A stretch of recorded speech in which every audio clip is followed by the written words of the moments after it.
আবৃত্তি করছি লেখক মনিরুজ্জামান বাদল রচিত কবিতা একজন বিধবার আত্মকাহিনী। আবৃত্তিতে আছি আমি কামরুল ইসলাম অপু। পদ্মর বয়স মাত্র ৩০ ছুঁই ছুঁই। গায়ের চামড়া এখনো ভাঁজ পড়তে অনেক দেরি। চক্ষু ডাগর ডাগর, খাড়া নাসিক্য পদ্মকলির মতো। দুটি তরতাজা ঠোঁট, গায়ের রং ধবধবে ফর্সা। চোখে মুখে বুকে বিন্দুমাত্র নেই ক্লান্তির ছাপ, কারণ সে এক সাধুসঙ্গের সহধর্মিণী। ঘরে চাল ডাল নুন না থাকলেও চকচকে ঝকঝকে কাচের গ্লাসটায় তাকালে কাহারও বুঝতে বাকি থাকে না দম্পতির সুখের সীমানা নাই। স্বামীর বরকতুল্লার বড় বড় ঘোপ আর কালো কুচকুচে দাড়ি দেখলেই খুশিতে আটখানা হয় পদ্মবতী। ভাসর ঘরেই স্বামী মশা আদর করে নাম দিয়েছিল পদ্ম। সেখান থেকেই বাড়ির আঙিনার প্রতিটি ধুলোর সাথে মিশে আছে পদ্ম সুরেলা কণ্ঠ আর কাছে চুরির টুংটাং শব্দ। চুলের ঘ্রাণে যেন সুগন্ধি ছড়ায় জানালার পাশে থাকা গোলাপও। হিংসায় জ্বলতে থাকেন চারপাশের যা যাওয়ালিরা, এক্কেবারে সতীনের ঝাঁঝের মতন। ভোরের সূর্য উদয়ের আগে গোসল করে নেয়া পদ্ম নিয়মের মধ্যে পড়ে। অভাবের সংসারে একটু হাসির উন্মাদ আমোগ নেশায় প্রতি বছরই ক্ষয়ে যায় শরীর থেকে শখের গহনাটি। শত অভাবের মধ্যেই জন্ম হয় ফুটফুটে দুটি পুত্র সন্তান, যেন আধারের গায়ে চাঁদ সূরজের মাখামাখি। আলোর ঝলমল করছে। ভুলে গেল পদ্ম সব যেন অভিযোগের কথা। স্বামী আর সন্তান যেন ভুলিয়ে দিল ঈশ্বরকেও। হঠাৎই যেন সুখের আকাশে ঘন দুঃখের কালো মেঘ দানা বাঁধল। বরকতুল্লার লিভারে ক্যান্সার ধরা পড়ল।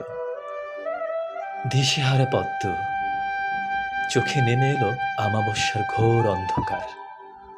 বোমের সাথে রক্তের জমাট উগলে বেরিয়ে আসে গলা দিয়ে। দুহাত ভরে যায় পদ্মর। আচুলো তুলনে স্বামীর পচে দুর্গন্ধ রক্ত। ঘৃণা নামক শব্দটাই ভুলে গেছে পদ্ম। ডাক্তার, কবিরাজ, চিকিৎসা কোনোটাই ভাগ্যে জুটল না বরকতুল্লার। পদ্ম বিধবায় পরিণত হল। বাড়িতে আসলো সাধু সন্ন্যাসীর ভিড়ে। তলা ভাঙা তরি যেন তীরের সন্ধান পেল। বেলা গড়াতেই সব সাধুরা চলে গেল। এক বুক হতাশা আর দুঃখ নিয়ে সব সাধুদের দরবারে হাত বাড়ালো পদ্ম। কেউই সাহায্যের হাত বাড়ালো না। সাদা ধুতির শূন্য আঁচল ছেড়ে দেখিয়ে বলল, আমাদের কাছে আশীর্বাদ ছাড়া কিছুই পাবে না ভাবি। নিঃশব্দ নিথর শরীরে এক সমুদ্র হাহাকার নিয়ে ঘরে ফিরে বুঝল এটাই তার প্রাপ্তি ছিল। দুই ক্ষুদে সন্তান, ভাঙা আদা পাখা ঘরে, খালি হাড়ি। জীবনটা হঠাৎ যেন আধারে ডুবে গেল। আত্মীয় স্বজনের দরজায় হাত পাতলে কেউ বলে, ভাবি আমরাই তো সংসার চালাতে হিমশিম খাচ্ছি। গ্রামের মানুষগুলো সান্ত্বনা দিল বটে, কিন্তু কেউ সন্তানের মাথায় হাত বুলোল না। দুমুঠো খাবারের জন্য পদ্ম ঢাকার একটি কর্পোরেট অফিসের রান্নার কাজ নিল।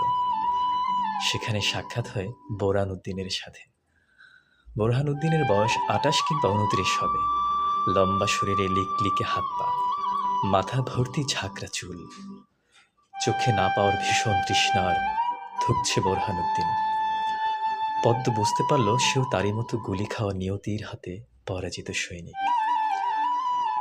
ঠোঁটে অদ্ভুত এক দীপ্তি, পকেট শূন্য যাযাবরের স্বর্গরাজ্য, যৌনদীপ্ত টকবকে যুবক। কাজের ফাঁকে ফাঁকে দুজনের ভেতর আদান প্রদান হয় মনের দেহের লালসার, নয় যেন না পাওয়ার ব্যাকুল তৃষ্ণায়। মিথ্যে প্রতিশ্রুতি আর অভিনয় যেন ওর স্বভাবের বাইরে।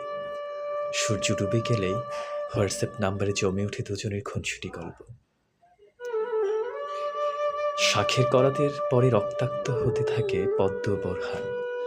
চরিত্রের ভাস্কর্য অটলে রাখতে মরিয়া দুজনই। খুব শীঘ্রই বিষয়টি অফিসের নজরে পড়ে। কানাঘুষার তীব্র সমালোচনার মুখে মুখ থুবড়ে পড়ে পদ্ম আর বোরহান। ধীরে ধীরে পদ্ম বুঝল বোরহানের সঙ্গে সে এক অচেনা শান্তির খুঁজে পাচ্ছে। জাতীয় জাদুঘর, বোটানিক্যাল গার্ডেন, ভাসানী নব থিয়েটার, সাফারি পার্কের মতো সকল দর্শনীয় স্থানগুলো পরিচিত হয়ে উঠল দুজনের আলাপচারিতায়।